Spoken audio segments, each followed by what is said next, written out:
Moscow and the Moscow region are left without internet and under the threat of drones. The situation in the city is heating up. They actually feel quite comfortable during these network shutdowns of the mobile communications landscape within Russia, primarily because it is the everyday residents of Russia who are starting to feel quite uncomfortable. Yaroslavl picks up the baton, another key Russian region under attack. I actually saw this right here. There's another one, Here, there, that's all an explosion. The dictator's last trump card, unable to win on the battlefield, Russia once again resorts to nuclear blackmail. Russia has begun exercises involving the combat use of nuclear weapons. This was reported by the press service of the Russian Ministry of Defense. According to the agency, from May 19th to 21st, the Russian armed forces are conducting exercises to prepare for the use of nuclear forces in the context of a threat of aggression. Lining up to bow to Xi Jinping, Putin's motorcade is already in Beijing. From Kyiv, 3 days before tears on TV, Simonian publicly complains about the regular arrivals of Ukrainian drones. drones are flying. It's unpleasant, it's scary.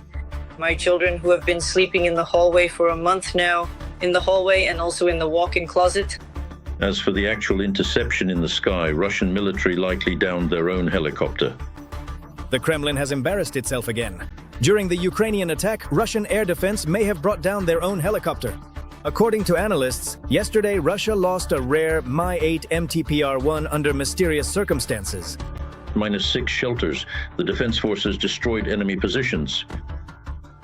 The Kremlin has gone too far. The alliance is ready to strike military targets inside Russia. What? NATO is capable of quickly destroying Russian military bases in Kaliningrad in the event of a threat from Moscow. These and other topics right now. Hello, I am Vladimir Rabchin, and this is Ukraine Today. Please subscribe, leave a like, and let's get to the news. Ukrainian drones paid a visit to Russia. The Lukoil refinery, Nizhny Novgorod, Nefteorg Syntez, Kshtovo, and the Yaroslavl 3 oil pumping station near the settlement of Semibratovo were hit. This was reported by the General Staff of the Armed Forces of Ukraine. In Ryazan, there was a strike in the area of the Krasnoye Znamya plant. The enterprise produces radio electronics for the S-200 and S-300 systems, as well as other military equipment. So in other words, we're talking about a completely legitimate target. But it seems that Putin is only interested in Moscow. He has pulled almost all of Russia's air defense to the capital. However, not only did this fail to save the city and its surroundings from Ukrainian drones of retribution, it also left them exposed. Other regions. The most massive drone attack on Moscow and the Moscow region. The beginning of the full-scale invasion of Ukraine. Basically, the air defense hit the neighboring building, the building across the street. We will get things in proper order now. Comrades, Khimki is being bombed. This is terrible. Honestly, I am absolutely and completely shocked by this. Residents of the capital and the Moscow region don't understand how, in the 5th year of the war, the special military operation, they are being shelled so massively. Everything was fine in Khimki, everything was good, calm, and now suddenly you see some drones are flying in. There you go. This is a very common and typical reaction of a long-term resident of Moscow, who for a long time had absolutely never even considered the possibility that something could fall on him from the sky too. The air defense forces of the Moscow region reported that they have shot down more than 1,000 Ukrainian drones. Strikes were carried out on the Raduga Design Bureau, which develops cruise missiles, and the Solnikhnogorskaya oil transfer station. And perhaps most importantly, the main target was the Angstrom microelectronics plant in Zelenograd. This is the most extensive and prominent facility in all of Russia for the manufacturing, research, and technological development of a wide and diverse array of specialized microelectronic circuits and electronic devices. The air defense system around Moscow, which was considered completely impenetrable, turned out to be quite penetrable after all. The Moscow region is the most fortified airspace zone. There are 4 layered lines of air defense. The outer ring surrounds the entire region. The second ring is the middle zone. The third ring is the near suburbs of Moscow. It follows the MCAD, and then there is the innermost city ring. Panzer systems are on rooftops and towers in Moscow and the surrounding areas. Ukrainian drones managed to break through virtually all these barriers and deliver a massive strike. The drones successfully broke through 3 out of 4 layers of the echelon defense. The best result since the beginning of the war. The Russians have concentrated a huge number of systems here, but strength does not compensate for the quality and quantity of our UAVs. The powerful and relentless Crimean wind sweeps across the vast peninsula, carrying the salty scent of the Black Sea, while whistling through the rugged mountain peaks and across the open coastal plains in a continuous rhythmic dance of nature's raw energy. There is also a ring-shaped petroleum products pipeline around Moscow. It is a closed system over 400 kilometers long. It consists of 3 lines through which petroleum products are delivered: gasoline, diesel, aviation kerosene, from the Moscow, Ryazan, and Ekstovsk oil refineries. The key station is LDPS Volgogradskaya. It receives, distributes, and pumps petroleum products. In addition to it, there are 3 loading stations. One of them is today's Pogorelitsa Solnekhnogorskaya. At these stations, fuel trucks are filled, which then deliver gasoline and diesel to gas stations. There are also separate branches from the ring leading to airports where aviation kerosene is delivered. Some of these refineries have already been struck by Ukrainian drones. Most likely, there is active work underway to stop the functioning of this ring. The attack on the Moscow region showed that now Ukraine can strike at the heart of the aggressor with symmetrical strikes, and there are no longer any protected places in Russia. The parade of non-military equipment on Red Square on May 9th is further confirmation of this. In Perm, after attacks by Ukrainian drones, priests drove around the city with an icon of the Virgin Mary. Well, supposedly in the past, during difficult historical events, social upheavals and epidemics, it used to help. Obviously, there is no longer any hope for air defense. Meanwhile, Ukrainian missiles are getting to work. Flamingo, Sapsan, FP7, FP9. In short, the terrorist country faces some very promising prospects. Ukrainian missiles flew toward Moscow. After the massive attack on the Russian capital, the so-called military correspondents across the border are no longer choosing their words carefully.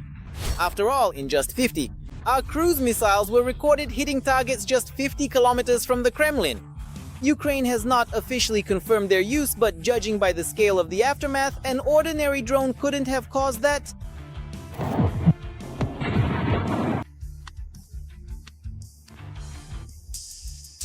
At the same time, today in Russian social media, there are suggestions that it was specifically Ukrainian flamingos that arrived in the White Stone after the drones. After the drones flew over, which they shot down, for example, with S-300 missiles, and then, when some Ukrainian drone missile comes flying, they simply don't have enough resources left. Again, let's remember that there are certain regulations regarding, for example, the reloading of air defense systems. And imagine when their air defense systems like the Pantsir are stationed on towers, and this, for example, implies that it takes a long time to reload the ammunition, and we understand what a time gap occurs between the opportunity to intercept an aerial target and destroy it.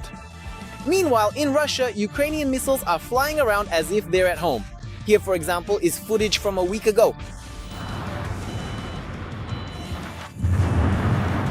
Soche Boksari, which had never encountered Ukrainian missiles and drones before, has now become acquainted with our flamingos.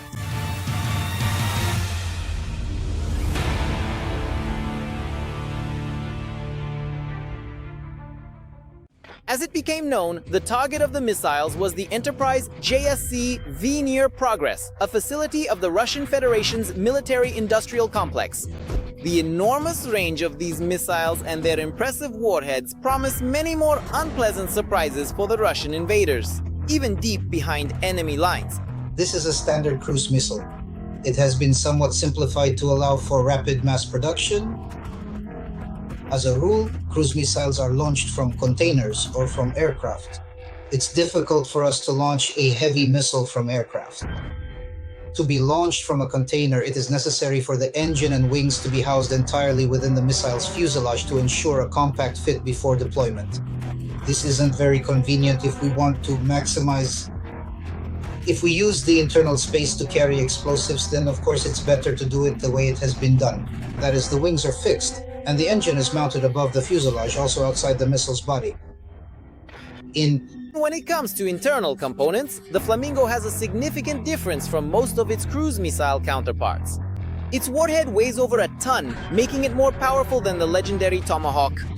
The American Democracy Axe has a warhead of only 450 kilograms.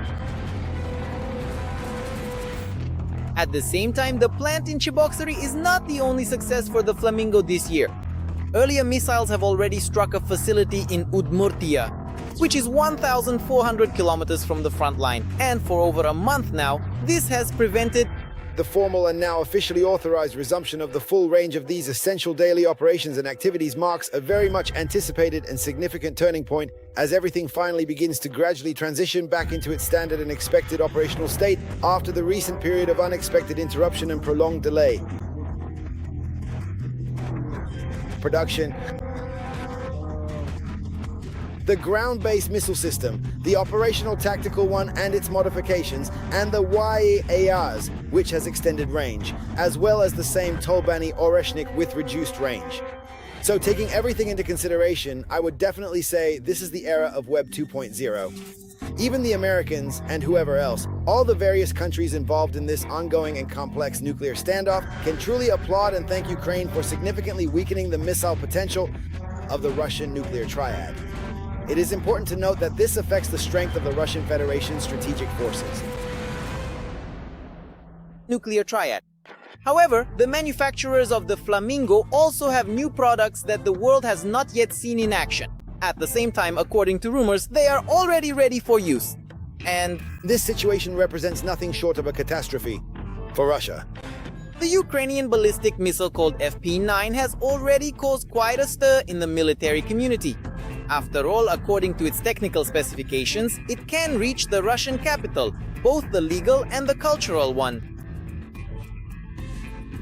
The FP7 is a kind of replacement for the ATACMS. It's cheap, has a short range, 300 kilometers, and a light weight. The FP9 is its counterpart, 800 kilometers range, 850 kilograms of warhead. Or, well, 850 kilometers range, 800 kilograms warheads. That very FP9 is currently the most advanced version of Ukrainian ballistic missiles, capable of flying over 800 kilometers.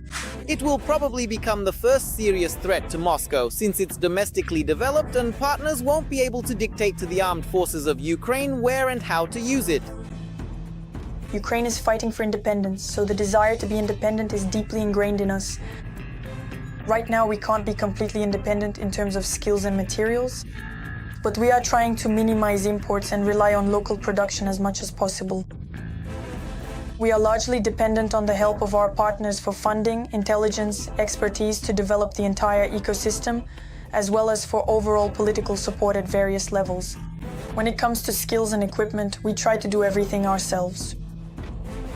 Analysts are confident that it is precisely domestically produced missiles that will become Ukraine's most important argument in the upcoming negotiations. And before that, for Moscow and beyond. Apparently, there will have to be a few more encounters with the latest innovations of the Ukrainian defense industry before there are no questions left. Now is the perfect time to subscribe to the channel, like this video, and share it. Please do it right now. Thank you and glory. Ukraine, Belarus, and Russia have begun nuclear exercises. Officially, they will last until May 21st. The maneuvers involve the strategic missile forces, the Pacific and Northern fleets. In total, more than 64,000 soldiers and almost 8,000 pieces of equipment are participating. Interesting? Where from? Against the backdrop of nuclear exercises, Russia is looking for a pretext to attack Latvia. The Kremlin is spreading the narrative that Kyiv is allegedly preparing to attack Russia from the territory of this Baltic country. In the so-called Foreign Intelligence Service of the Russian Federation, they stated that the Kyiv regime has already sent servicemen from unmanned systems forces to Latvia. Moscow is openly threatening Riga.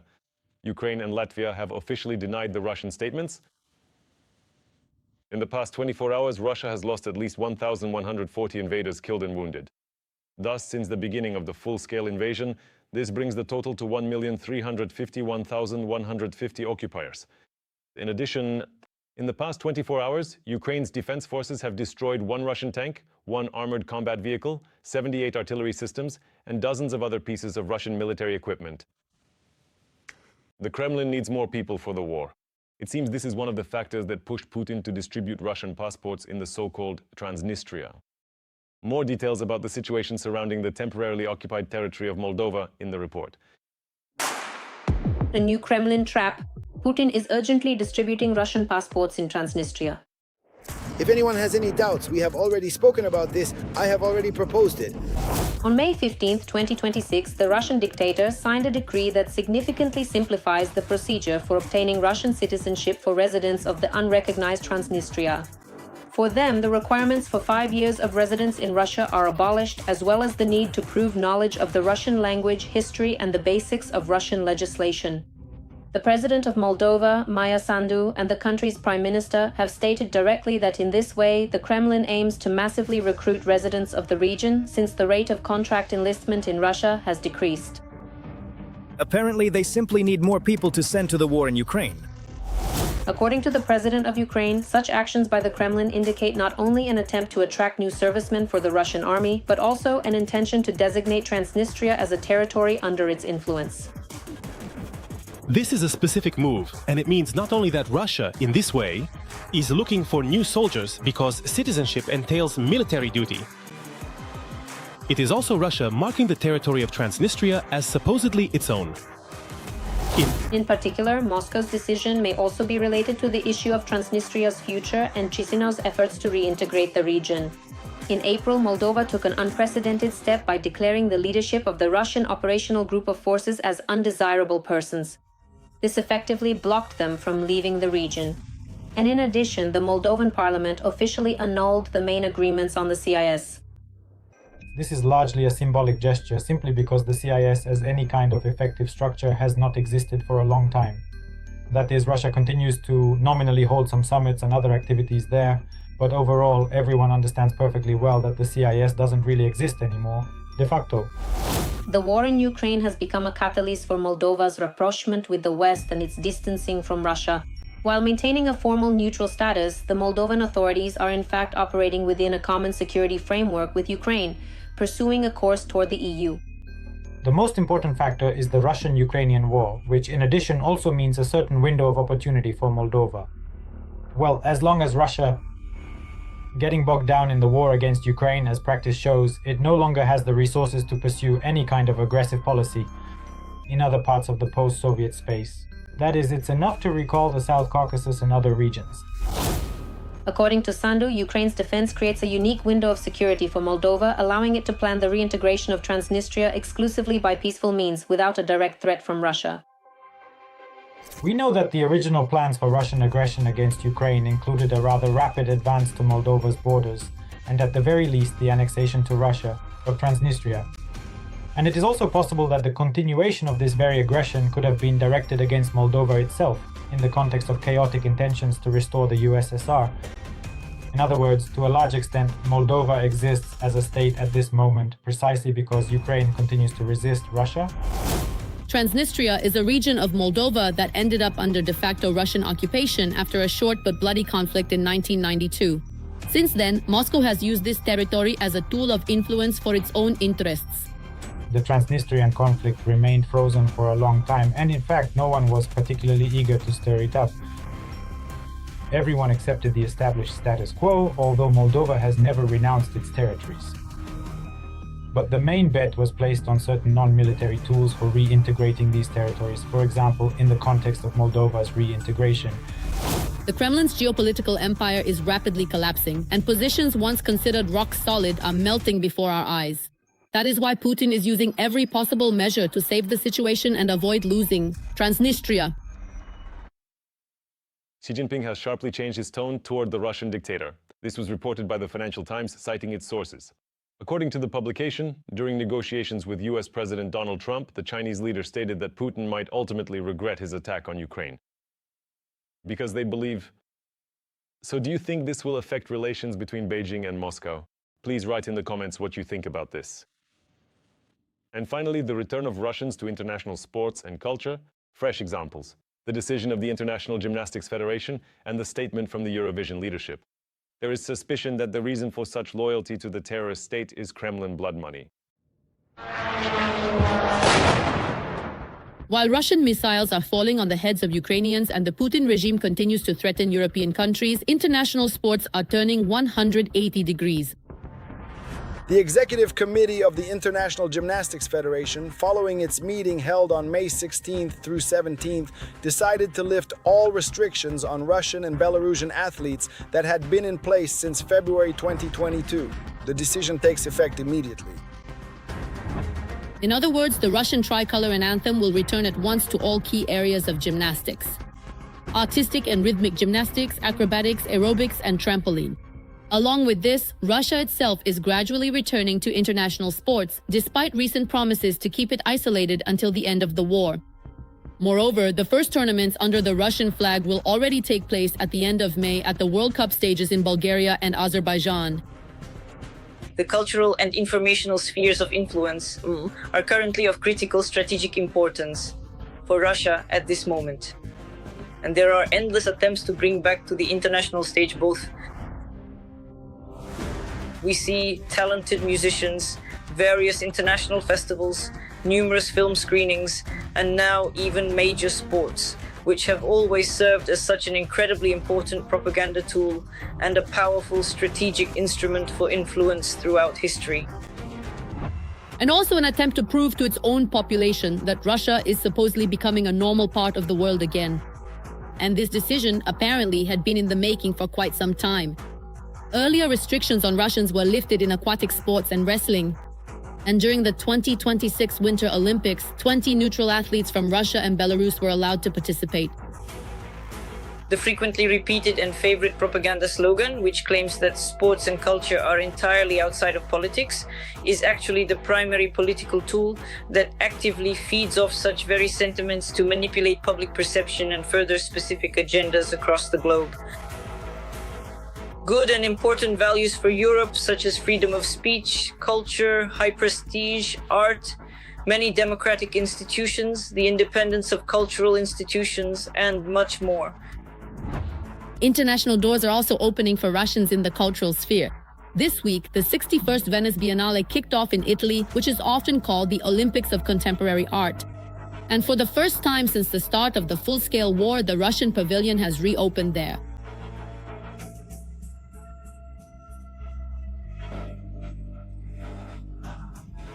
However, it wasn't without a fly in the ointment. A bitter aftertaste remained. Today, for the first time, we joined our efforts. We shouted slogans, we sang songs to disrupt the party they were throwing there. Because this is dancing on the bodies of Ukrainians. This is dancing on Ukrainian mass graves and on those cities that Russia is wiping off the face of the earth in Ukraine. Another signal is the possible return of Russia to Eurovision. The executive director of the contest, Martin Green, stated that theoretically, the Russian Federation could regain the right to participate if its broadcasting company meets the requirements of the European Broadcasting Union. Russia's exclusion from the contest was based solely on the actions of the Russian state broadcaster VGTRK, whose independence from the Kremlin could not be proven as determined by the European Broadcasting Union. These comments sparked criticism from British MPs. Martin Green has spent the whole week telling the world that Eurovision is a neutral space built on values. Now we know that these values are conditional. If a sufficient number of countries turn a blind eye, they will do the same. This is a staggering, astonishing admission, and it is moral cowardice. The EBU told the whole world that it supports Ukraine. Millions of us believed them. And when the UK hosted the contest on behalf of Ukraine, we did so with immense pride and unwavering solidarity. Now we find out that it's not about principle at all, but about formality, and Russia can return to Eurovision while its missiles are still falling on Kiev. And the cherry on top of everything that's happening, this is the Eurovision 2026 final. Darina Yotova, who represented Bulgaria this year, turned out to be in a compromised position. The girl publicly expressed sympathy for the Russian Federation and supported the killing of Ukrainians. Moreover, the pro-Putin singer Kirkorov coached her for the contest. Art is outside of politics. They repeat this tirelessly. But how can you remain neutral when hundreds of innocent people die every day? That's all for today. Thank you for watching. Strength to the Ukrainian defenders, both men and women. Glory to Ukraine. Subscribe to the channel, like, comment, and share this video. See you next time.